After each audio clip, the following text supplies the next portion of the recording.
سراج کو احساس ہوا کہ وہ خود اپنے پھیلائے ہوئے جال میں پھنس گیا ہے۔ سراج سے غیر ارادی طور پر ایک چوک ہو گئی تھی۔ اس نے میرے وعدے کو ایک اجتماعی وعدہ سمجھ لیا تھا اور یہ فرض کر لیا تھا کہ میں نے قسم کھائی ہے تو اس کا پابند محسن بھی ہوگا۔ اس نے ضروری نہیں سمجھا تھا کہ محسن سے بھی حلف اٹھوائے۔ باہر نکلنے کا راستہ معلوم ہو چکا تھا اور وہ ہمیں روک نہیں سکتا تھا، لیکن باہر جانے کے بعد قسم کا پابند صرف میں تھا۔ میں نے اپنے باپ کے خون ناحق کی قسم کھائی تھی اور یہ ہرگز نہیں تھا کہ محسن یا میرا کوئی ساتھی بھی سراج کے تعاقب میں نہیں جائے گا۔ محسن ٹھیک کہہ رہا ہے سراج، یاد کرو تمہارے الفاظ کیا تھے؟ میں نے کہا، تم نے کہا تھا کہ میں وزیر خان کے بیٹے سکندر بخت سے وعدہ چاہتا ہوں، اور وعدہ صرف میں نے کیا تھا، میں نے ایک بار بھی ہم کا لفظ استعمال نہیں کیا تھا۔ میری قسم کا پابند محسن نہیں ہے۔ تم دھوکے سے ابتدا کر رہے ہو۔ سراج بگڑ گیا۔ اول تو یہ دھوکہ ہے نہیں، یہ تمہاری غلط فہمی تھی، میں نے کہا۔ اس کے بعد یہ مان لیا جائے کہ تم سے دھوکہ ہوا تو اس میں بھی کوئی بری بات نہیں، کیونکہ جنگ میں سب جائز ہے۔ تم خود ہمیں دھوکہ دیتے آئے ہو، تم حکومت کو دھوکہ دیتے رہے ہو، اس ملک کے رہنے والوں کو دھوکہ دے رہے ہو اور ان کے اعتماد کو دھوکہ دے رہے ہو۔ جو سب کو دھوکے دے رہا ہو اس کے ساتھ دھوکہ کیوں نہ کیا جائے؟ اب کچھ نہیں ہو سکتا۔ میں نے سوچا تھا کہ تمہاری مدد کروں گا، تمہارا ساتھ دوں گا، مجھے اس پر اعتبار نہیں تھا۔ تمہارا ایسا کہنا بھی دھوکہ ہو سکتا تھا، محسن نے کہا، اور اسی لیے میں طے کر چکا تھا کہ اگر تم نے مجھ سے قسم کھانے کو کہا تو میں انکار کر دوں گا۔ یہ بھی کوئی ڈھکی چھپی بات نہیں کہ تم ہمارا ساتھ دینے کی کیوں سوچ رہے تھے، اس لیے کہ اب تک تم جن کا ساتھ دیتے آئے تھے انہوں نے تمہارا ساتھ چھوڑ دیا ہے۔ اب تم ان کے پاس جاؤ گے تو وہ تم کو دھتکار دیں گے، ان سے دشمنی کرو گے تو کس بڑھتے پر؟ تم ان کی طاقت کو جانتے ہو، وہ تمہیں عہدے سے ہٹوا سکتے ہیں، گرفتار کروا سکتے ہیں، یہاں تک کہ مروا سکتے ہیں۔ تم ہمارا ساتھ دینے پر اس لیے تیار ہوئے تھے کہ اب تم نے انہیں اپنا دشمن مان لیا ہے اور ان کے خلاف تم کو ہماری مدد کی ضرورت تھی۔ تم ذاتی انتقام کے لیے ہمیں استعمال کرنا چاہتے تھے، ہم تو پہلے ہی ان کو نیست و نابود کرنے پر کمر بستہ ہیں، یہی تمہاری خواہش بھی ہے، چنانچہ تم ایک تیر سے دو شکار کرنا چاہتے تھے۔ ایک طرف نیکی کما کے افسرانے بالا کا یہ شبہ دور کر دو کہ تم ملک دشمن عناصر سے ملے ہوئے تھے، اور دوسری طرف دغا دینے والوں کو عبرتناک سبق دو۔ یہ ثابت ہو جائے کہ تم تو بہت ہی ایماندار اور فرض شناس افسر ہو، اور تمہاری نشاندہی پر ملک دشمن افراد کی طاقت کا شیرازہ بکھر گیا۔ جو مال حرام تم نے اب تک کما لیا ہے وہ کوئی نہ دیکھے اور تم نیک نامی بھی کما لو۔ میں حیرت سے محسن کو دیکھتا رہا۔ اس نے سراج کی نیت کا بالکل صحیح تجزیہ کیا تھا اور اس نے وہی سمجھا تھا جو میں نے سمجھا تھا۔ اس نے سراج کو آئینہ دکھا دیا تھا اور سراج میں ہمت نہ تھی کہ نظر اٹھا سکے۔ اس نے پھر مزید بحث نہیں کی اور خاموشی سے ہمارے ساتھ تعاون کرنے لگا۔ اس کے بیان کے مطابق ہمیں دیوار کے اوپر والے حصے کی اینٹیں نکال کر راستے بنانے میں کچھ زیادہ دشواری نہ ہوئی۔ باہر سے اندر کی طرف گرنے والی بھربھری مٹی ایک ڈھیر کی شکل میں کمرے میں جمع ہو گئی تھی۔ ہم پہلے تہہ خانے دیکھیں گے، بلکہ یوں سمجھو کہ میں تہہ خانہ دیکھوں گا۔ محسن کچھ دیر بعد بولا، سکندر باہر جائے گا اور باہر ہی ہمارا انتظار کرے گا۔ نہیں، میں بھی تہہ خانے میں ساتھ جاؤں گا، میں نے کہا۔ اپنی قسم کے مطابق میں نے باہر نکلنے کے بعد سراج کے پیچھے نہ جانے کا عہد کیا تھا۔ یہ عہد اندر کے لیے نہیں تھا، پہلے ہم تہہ خانہ دیکھ آئیں پھر باہر جانے کے بارے میں سوچیں گے۔ سراج کو اگر اپنی زندگی سے اتنا پیار نہ ہوتا تو وہ اتنا بزدل نہ ہوتا اور اتنی آسانی سے ہماری بات نہ مانتا۔ تیر اس کی کمان سے نکل چکا تھا، مگر زندہ رہنے کی مجبوری اب بھی اس کے ساتھ تھی۔ وہ واپس چل پڑا۔ میں کچھ بھول گیا۔ سراج نے اچانک ایک ہاتھ ماتھے پر رکھ لیا۔ کیا بھول گئے؟ میں نے کہا۔ وہی تہہ خانے کا رستہ، سراج نے کہا۔ دراصل میں ایک ہی بار نیچے گیا تھا اور اس وقت دلاور آگے تھا، میں نے دھیان نہیں دیا تھا۔ کیا دلاور نے دھیان دینے سے منع کر دیا تھا؟ میں نے تن سے کہا۔ تم ہو صحیح نمک خوار، مطیع و فرما بردار، حکم کے غلام۔ تم نے کہا کہ اچھا جی مائی باپ، اگر آپ نہیں چاہتے تو ہم دھیان نہیں دیتے۔ میں کچھ اور سوچ رہا تھا۔ سراج نے باری باری مجھے اور محسن کو دیکھا۔ وہ اپنی بات کا رد عمل دیکھنا چاہتا تھا۔ خوب، آپ کسی اور کے بارے میں سوچ رہے تھے، محسن نے کہا۔ غالباً اپنی محبوبہ یا منگیتر کے بارے میں کہ آپ کی وفات حسرت آیات کے بعد وہ کس کے پاس جائے گی۔ بہتر ہوگا اگر آپ پھر یہی سوچیں۔ تم لوگ سمجھتے کیوں نہیں؟ سراج نے کہا۔ تہہ خانے میں بہت دیر لگ جائے گی، اس کا راستہ تلاش کرنا پڑے گا اور پھر نیچے جانے آنے میں مزید وقت لگے گا۔ ایسا نہ ہو کہ اتنی دیر میں کوئی اوپر آ کے وہ رستہ دیکھ لے جو ہم نے بنا لیا ہے۔ صاف ظاہر تھا کہ سراج ہمیں تہہ خانے میں لے جانے سے کترا رہا تھا۔ اس نے پہلے راستہ بھول جانے کا بہانہ کیا، پھر تاخیر کے نتائج سے ڈرایا۔ سراج کو اس تھپڑ کی بالکل توقع نہ تھی جو میں نے ایک دم اس کے منہ پر الٹے ہاتھ سے رسید کیا۔ یہ چکر مت دو ہمیں سراج، میں نے کہا۔ انتخاب اس وقت تمہارے ہاتھ میں نہیں ہے۔ تہہ خانے کا راستہ ہم تم سے ہی پوچھ لیں گے اور مرتے وقت تک تم انکار پر قائم رہے تو خود دریافت کر لیں گے۔ ہمیں اب کوئی جلدی نہیں ہے۔ محسن نے تائید میں سر ہلایا۔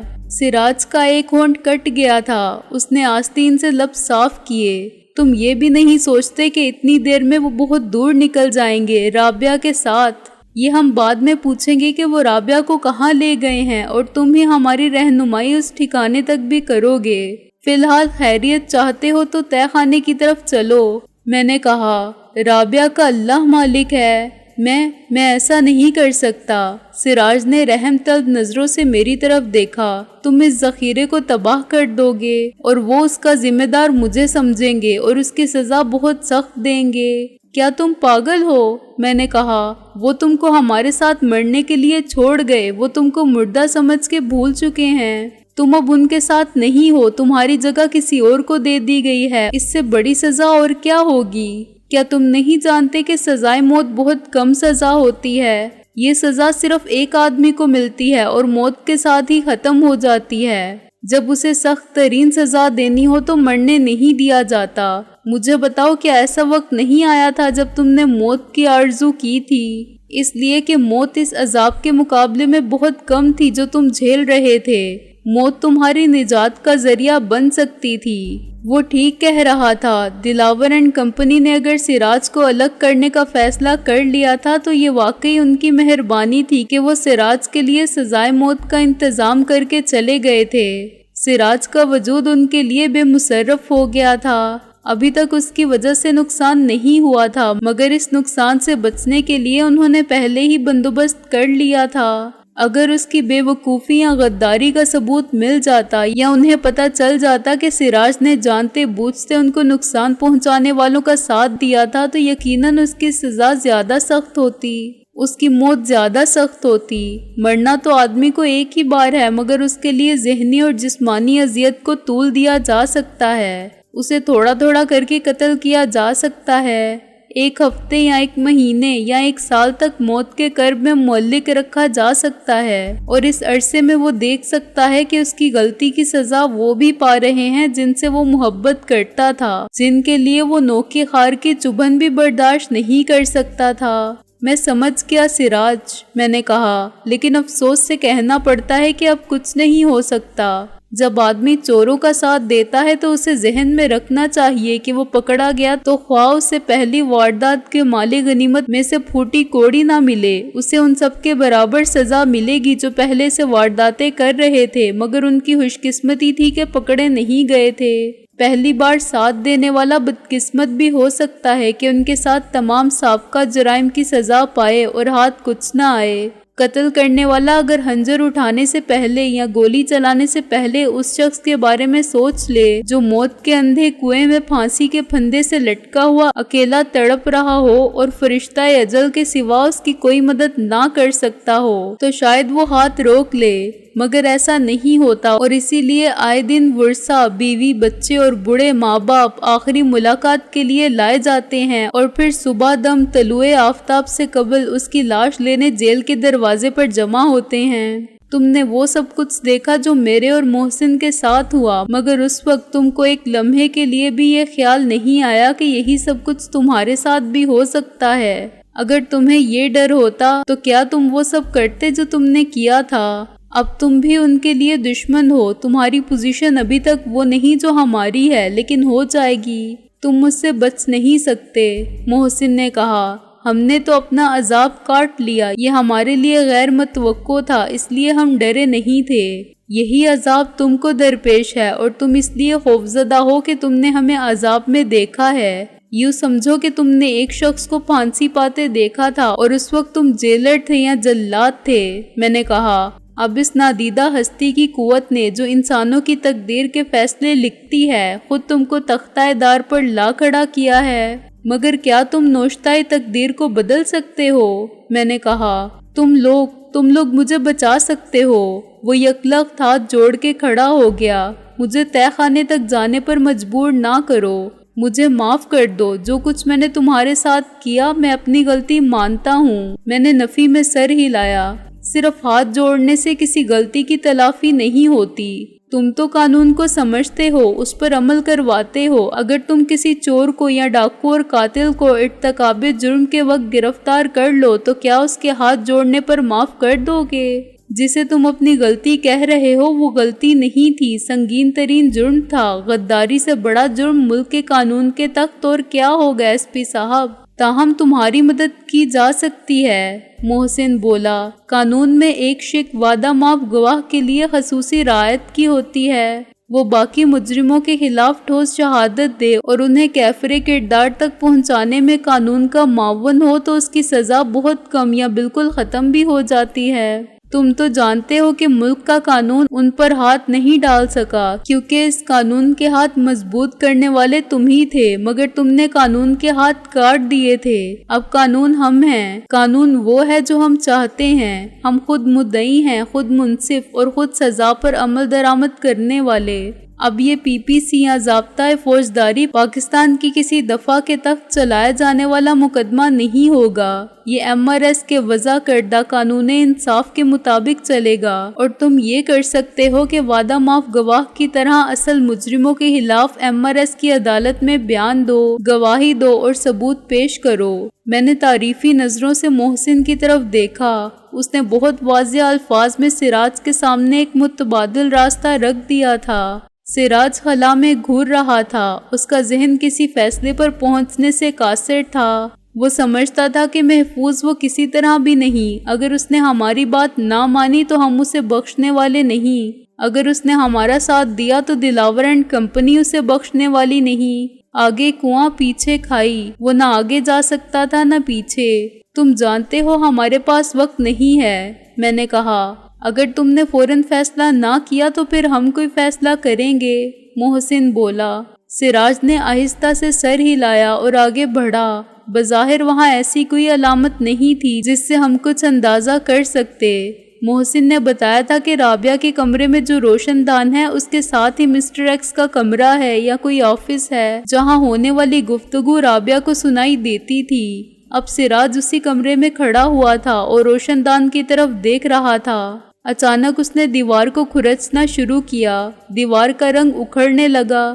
سراج نے عین روشن دان کے نیچے سے رنگ اتارنا شروع کیا اور رنگ کے بڑے بڑے نیلے اور چٹے ٹکڑے نیچے گرنے لگے۔ اس رنگ کے نیچے بھی مختلف رنگ نہیں تھا، مگر رنگ کے اوپر والی تہہ پھیکی پڑ گئی تھی، چنانچہ نیچے سے نمایاں ہونے والا رنگ نیا اور گہرا محسوس ہوتا تھا۔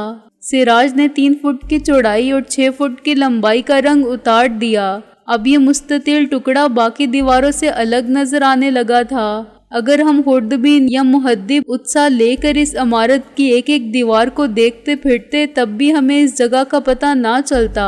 اس کمرے میں رہ کر بھی ہم کبھی اندازہ نہیں کر سکتے تھے کہ ایک دیوار کسی بھی طرح دوسری دیوار سے مختلف ہے۔ اوپر کا رنگ بالکل ہموار اور ایک جیسا تھا۔ دلاور اینڈ کمپنی کی چالاکی پر میری عقل دنگ رہ گئی۔ اگر وہ اپنا ایک مہرہ نہ گواتے تو شاید اس محاذ پر ان کو بازی مات نہ ہوتی۔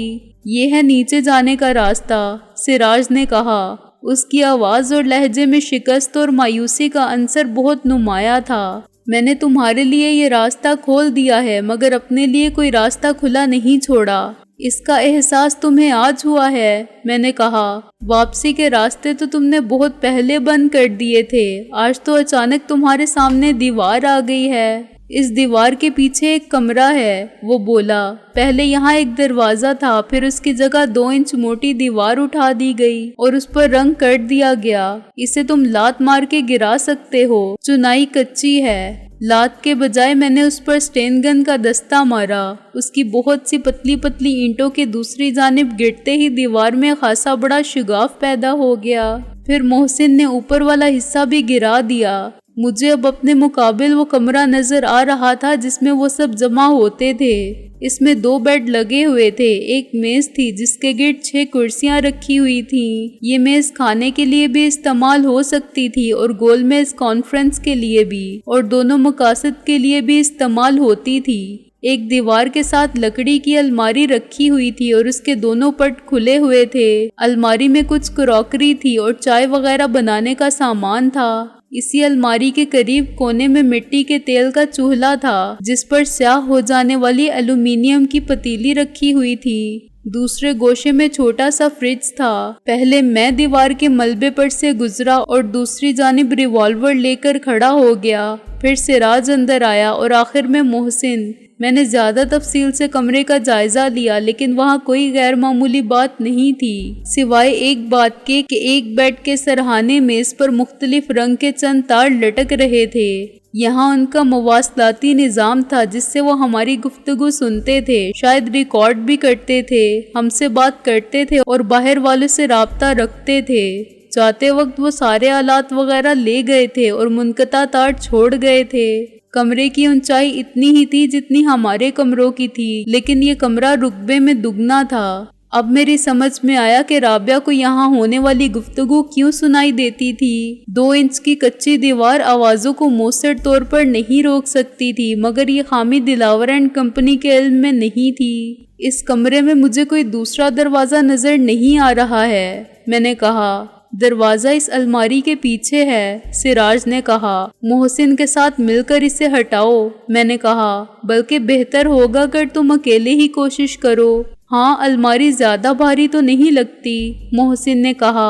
پہلے برتن نکال کے نیچے رکھ دو گے تو کام زیادہ آسان ہو جائے گا۔ سراج نے بڑی مجروح نظروں سے میری طرف دیکھا۔ تم اب بھی شک کرتے ہو کہ میں دھوکہ کر سکتا ہوں؟ میں سانپ اور بچھو پر بھروسہ کرنے کے رسک لینے کو عقل مندی نہیں سمجھتا، میں نے کہا، خواہ وہ میری قید میں ہی کیوں نہ ہو۔ سراج نے غصے میں برتن نکال کے باہر پھینک دیے۔ کپ اور پیالے اور پلیٹیں فرش پر گر کے ٹوٹ گئے، چمچے بکھر گئے، چائے کی پتی اور چینی کی شیشیاں پاش پاش ہو گئیں۔ پھر سراج نے خالی الماری کو دھکا دیا اور لکڑی کی الماری بڑی آواز کے ساتھ فرش پر گری۔ مجھے اس آواز سے فرش کے نیچے خلا کی موجودگی کا احساس ہوا۔ الماری کی جگہ اب ایک دروازہ نمودار ہو گیا تھا۔ اب اگر تم کہو گے کہ اس کا قفل بھی کھول دو تو میں نہیں کھول سکوں گا۔ سراج نے اپنی ذلت کے احساس کو دبانے کے لیے تھوڑی سی خفگی کا مظاہرہ کیا تھا۔ میں نے جواب دینے کی بجائے ایک دم ریوالور اٹھا کے فائر کیا۔ آواز زیادہ نہیں تھی مگر اس کمرے کی محدود جگہ میں زیادہ سنائی دی۔ سراج بری طرح چونکا اور بے اختیار ایک قدم پیچھے ہٹ گیا۔ گولی اس کے سامنے سے گزری تھی۔ میں نے تالے کا نشانہ لیا تھا لیکن گولی سراج کے پیٹ سے چند انچ دور رہ گئی تھی۔ میں نے دوسرا فائر کیا تو تالے کے انجر پنجر ڈھیلے ہو گئے۔ اب دروازہ کھل جائے گا، آگے چلو، محسن نے کہا۔ سراج پلٹا اور اس نے دروازے کو لات ماری۔ دونوں پٹ اندر کی طرف کھلے اور میں نے اپنے سامنے ایک تاریک خلا دیکھا۔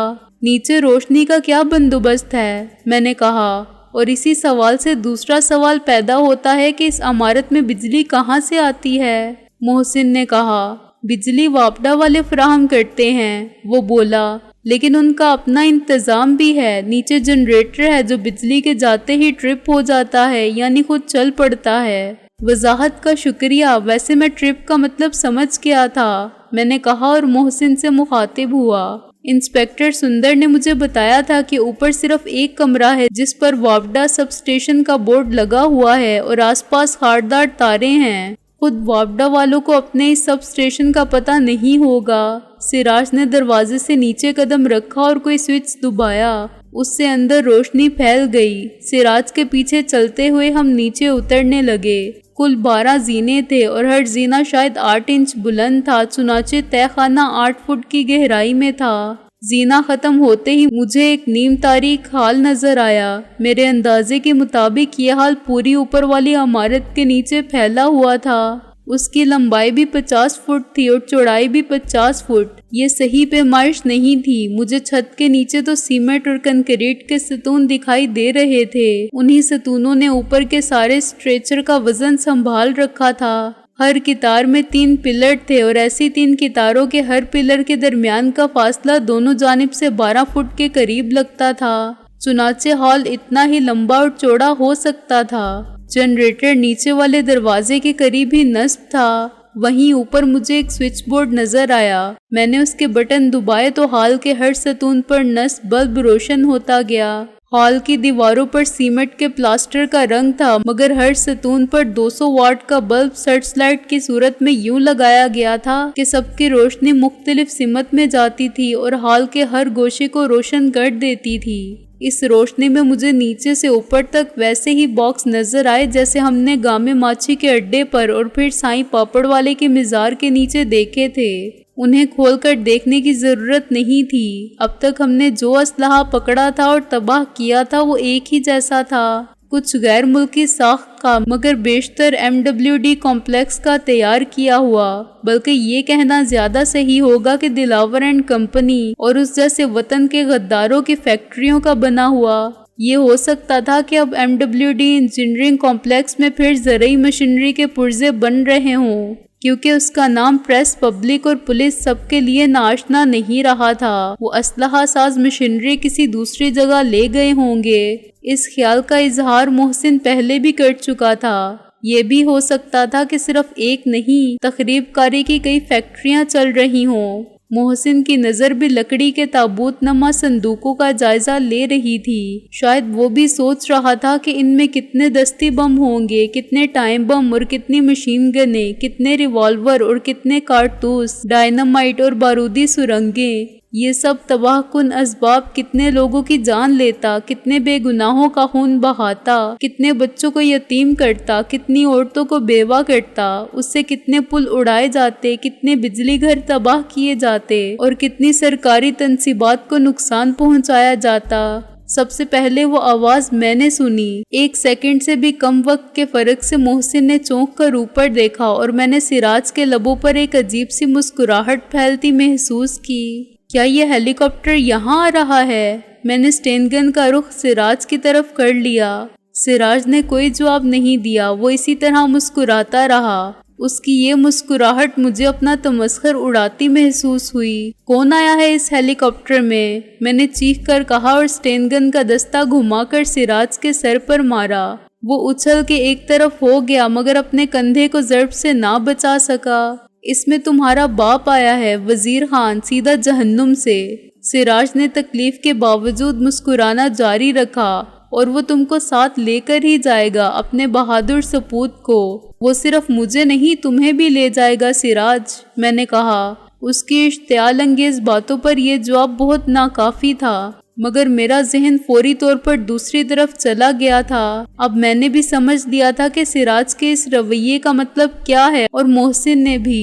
ہیلی کاپٹر میں یقیناً وہ آئے تھے جو ہمارے دشمن تھے، سراج کے ساتھی تھے، اس اسلحے کے خریدار آئے تھے یا اس ذخیرے کو منتقل کرنے والے۔